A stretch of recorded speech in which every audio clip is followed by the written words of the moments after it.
Welcome to the Costa Property Podcast, the podcast that turns your dreams of owning a piece of paradise on the Costa del Sol into reality. I'm Warner Laurie, and I'm joined by my co-host and wife, Sandra Laurie. Join us as we embark on navigating the ins and outs of real estate and relocation to this beautiful region.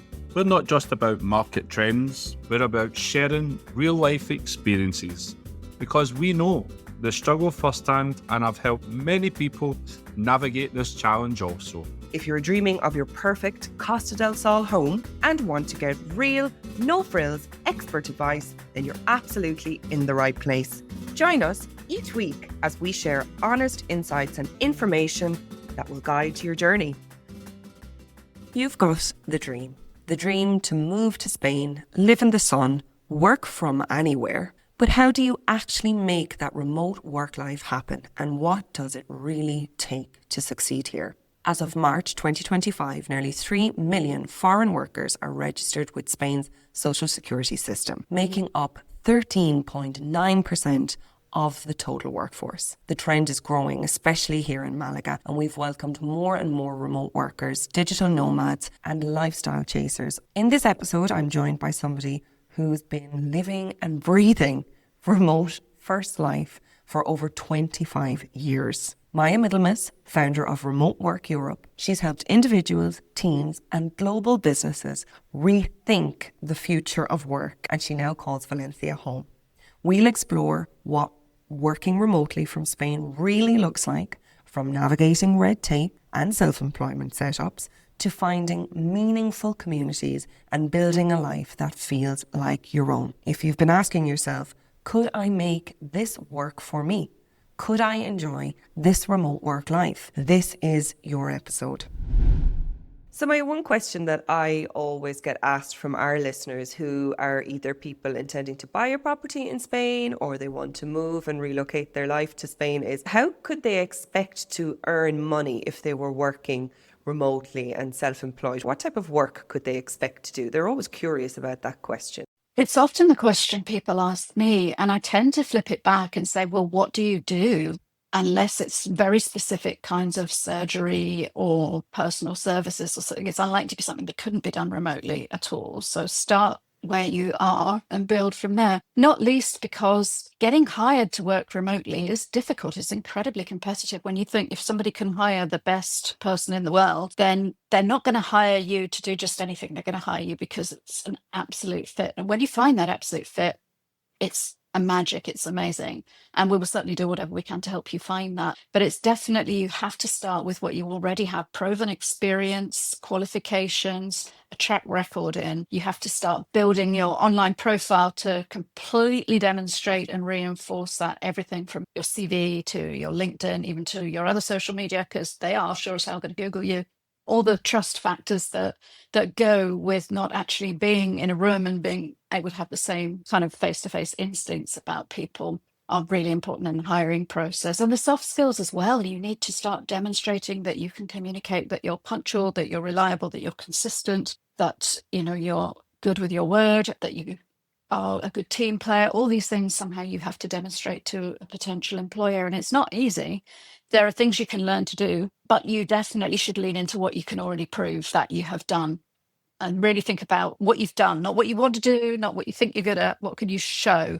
Yeah, absolutely. And that's a great thing to start thinking about now. So like if somebody's planning on uprooting their life and moving to Spain within the next 12 months and they feel like they're going to make a shift into remote work, they need to remember that they're going to be moving away from an employer that's probably worked with them for a period of time. So start thinking about your LinkedIn, start thinking about your references, getting recommendations on your LinkedIn page, all of those things. I would imagine it's never too soon to start taking those steps, right? Yes. And this is what we were talking about earlier about freelancing and always being in that mindset that you're continually pitching. A lot of people who've been in secure employment for a long time are so far away from that actually the LinkedIn isn't up to date, or they haven't dusted off their CV in years. And it's really important to get back into that. But you mentioned your current employer. Start there. The more you bring them into your plans, there might be flexibility there that you could potentially unlock that you didn't know about, that they didn't know about, but they might want to keep you. So maybe you could work for them on a digital nomad visa, for example, bring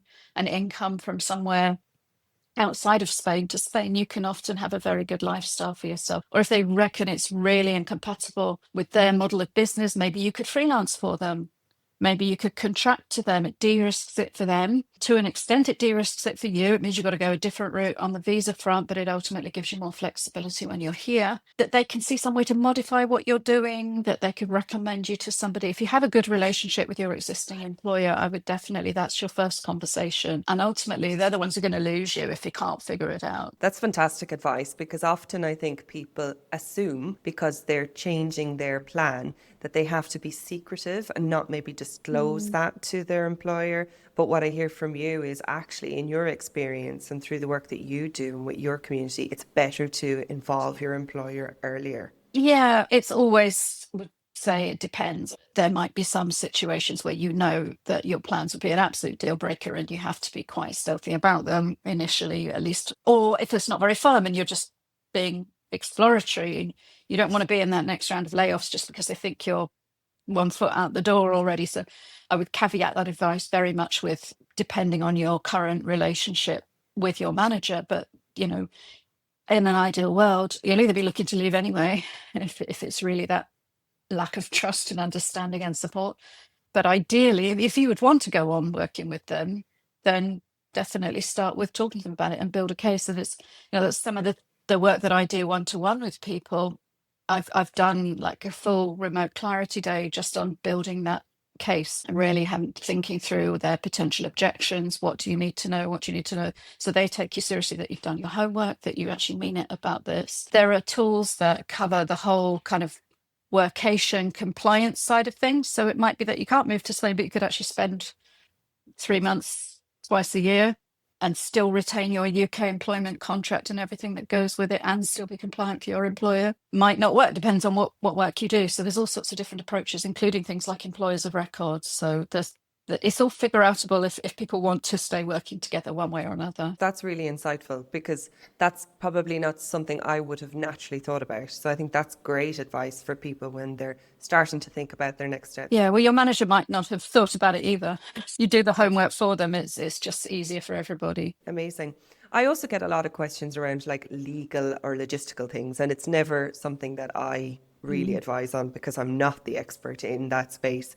People often underestimate, you know, what they need or what they need to think about if they are going to go down a route of working remotely from Spain. So I would imagine that you see this a lot in the line of work that you do. So if somebody was to ask me that question, what type of answer would you advise me to give them?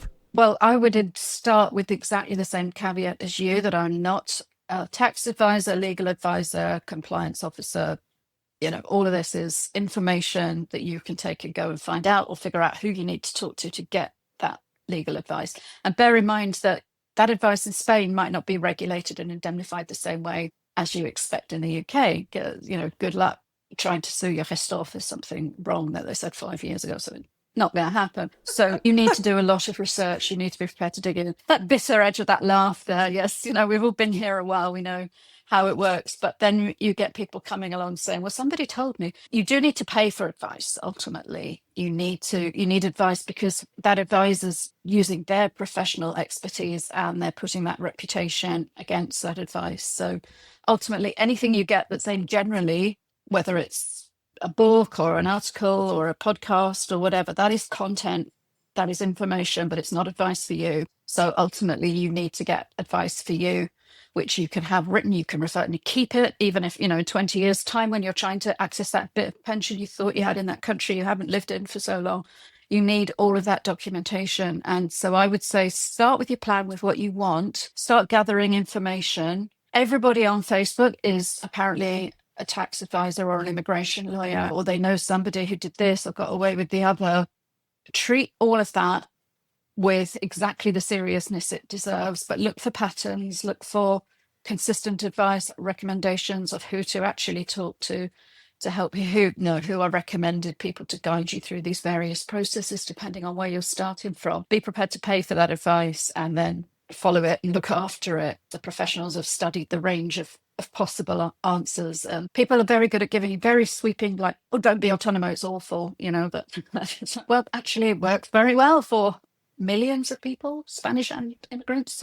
So there are circumstances where it's not the right answer, but to come in and with a comment like that, it's just incredibly unhelpful for somebody trying to navigate their own route through it. So I often end up writing these really boring long comments and just kind of being the voice of reason and say, well, actually, this nuance and that alternative. But ultimately, you have to say, figure it out for yourself based on you, your situation, where you're coming from, even things like your long-term plans, like where you're going to retire one day. You might not be thinking about that when you're a young digital nomad type and you just want to experience different places, but maybe that is something you need to be thinking about. Think about curveballs life could throw at you in terms of your health, your income generation potential, all sorts of things. You'll see other people on social media saying, oh, just go for it, and 20 years ago we all just jumped on the back of a moped and emigrated to India, or well, yeah, great, that worked for you, but it's not necessarily good advice for this individual. I'm happy for you that you had why don't you write a blog or something, but don't tell this person that they should do what you did. It's hard anywhere new. You don't have to move countries. I think one thing I've had to learn is kind of just chill out and relax. Not my standards, but not every invitation to coffee is interviewing a soulmate. You can just kind of connect over the things you do have in common and think that's part of an interesting network. Join things, say yes to things. Oh, I don't know if I want to do that, but, or, like I'd joined the art club and the choir and things that I knew I wouldn't be able to be consistent about because of my work and travel schedule. But I thought, well, at least if I go for a few weeks, I'll meet some new people. That relationship, that friendship might endure beyond the rehearsals for the Christmas thing that I know I'm not going to be here for. So it's definitely worth joining in stuff, even if you don't think of yourself as a joining in kind of person. It's worth cultivating, being conscious of that and doing it anyway. And then remember that community doesn't depend on proximity. And if you do move around a bit, it means you can keep the ones that really matter. And I love that I've got friends in different parts of the country, different parts of the world now that I can connect with. Like I mentioned, I was actually staying somewhere very near where you are last weekend, but that was because of friends who I used to live near and don't anymore. And so it's lovely to have people to visit and to stay. There are people in the digital nomad and remote work international community that I see once or twice a year in different places. I have a friend who's a remote worker who lives in Spain only a couple of hours ago. And we've known each other for years, but we've never been to each other's homes. We just tend to meet at things, at different remote work events and conferences and so on. And I consider her a really good friend. We talk a lot online and by text messages. But I think what I'm trying to say is that building your community and finding your tribe doesn't have to depend on people being immediately available to hang out with every day. It's lovely when you do get together. It's just like working in a remote team in many ways. You build that relationship online, you strengthen it in different ways. And then when you do come together, it's really, really great. And you get to enjoy that in-person time in whole new ways. So I think that's really where community lies at the heart of remote work. It's being able to shape it the way you want to, make conscious decisions about who you actually like hanging out with, rather than people ending up marrying somebody from work because they've basically left that to their workplace to figure out for them. Remote work is about choice. Moving to Spain to work remotely is a really excellent choice. Thank you, Maya, so much. It's been such an insightful conversation. And I think some of the things that I'm really going to take away from today's discussion, number one being around the fact that if you are contemplating a move, before you start to plan a relationship without your current employer, if the relationship with your current employer is good, talk to them about your options. Potentially you can freelance for them. Maybe they can have some consultancy work that you can participate in. Or maybe there's another department within your current company that will have a role that could be formulated for you. So I think that's some great advice. And also it's very important that when you start preparing for your journey of employment in a foreign country, that you are preparing and arming yourself with the correct advice. So join communities like Remote Work Spain, Remote Work Europe. If you are eyeing up other parts of Europe, get the correct advice, get the right support. And remember, for the right support, for professional support and advice, for people's time and IP, be prepared to pay for it, okay? We have to get out of this habit of listening to opinions and advice that isn't actually accurate, because it actually leads us into a dangerous territory. So super important points. And I think it's amazing that you have been able to come and join us here today to discuss your insights and tell us more about the amazing community that you've created and why you have created it. I think there is definitely also an argument for you to join us on another occasion, Maya, to talk about, the future of remote work in Spain, what it likes for the future, what are the growth predictions, but we'll keep that for another day. Thanks again and ciao for now.